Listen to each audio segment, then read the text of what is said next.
Working with orphan crops, plants often neglected by researchers, can be very rewarding. As a pearl millet researcher, I take pride knowing that I'm making strides toward a previously misunderstood crop and that I'm helping better food resources for those who rely on it. Unfortunately, genomic resources for orphan crops are often limited, meaning that I have to design most of the molecular markers for my experiments in-house. I previously relied on restriction enzymes and indel scorable on metaphor agarose gels to create markers, but these proved time-consuming and expensive. Recently, I've employed high-resolution melting curve analysis for marker design to genotype my plants in a quicker, cheaper way. High-resolution melting curve analysis revolves on the principle that samples with DNA polymorphisms have different melting temperature because of the difference in their nucleotide compositions. This difference in melting temperature can be observed by using a high saturating dye which fluoresces when bound to double-stranded DNA. As DNA reaches its melting temperature, it will denature to single-stranded DNA, and the dye will no longer fluoresce because it becomes unbound. Differences in fluorescence at different temperatures can be measured and compared between samples to distinguish different allelic states. In this video, I will demonstrate both the wet lab and data analysis components of high-resolution melting curve analysis. First, you must identify a polymorphism within the population you're studying. I used genotyping by sequencing data for one of my parents and aligned these reads to the other parent, which represents the pearl millet reference genome. As you can see, I have 4 polymorphisms, but I'm relying primarily on the indel to cause the difference in melting temperature among samples. Next, design primers flanking the polymorphism of interest. Amplicon should be between 40 to 200 base pairs long. Now program your thermocycler.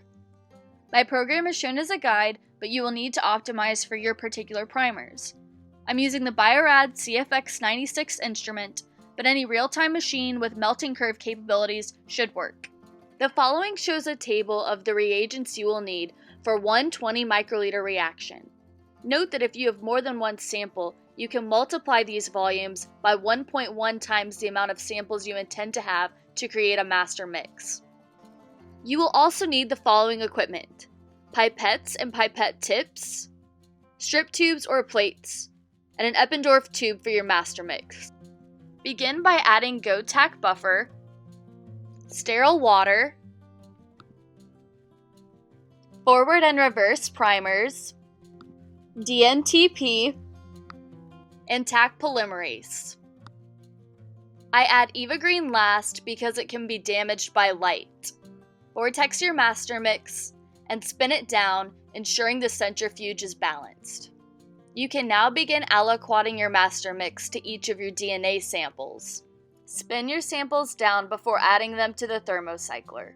Place your samples in the thermocycler, taking note of their respective well placement. Select the CYBER or FAM channel and let your program run to completion. Export data once the program is complete. Now we begin data analysis.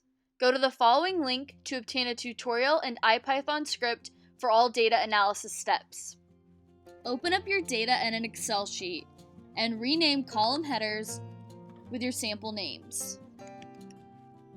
Using your raw data, create a line graph with temperature on the x-axis and relative fluorescent units on the y-axis. Here we can determine the pre- and post-melting transition phase, which we will normalize from 1 to 0 respectively with the IPython script.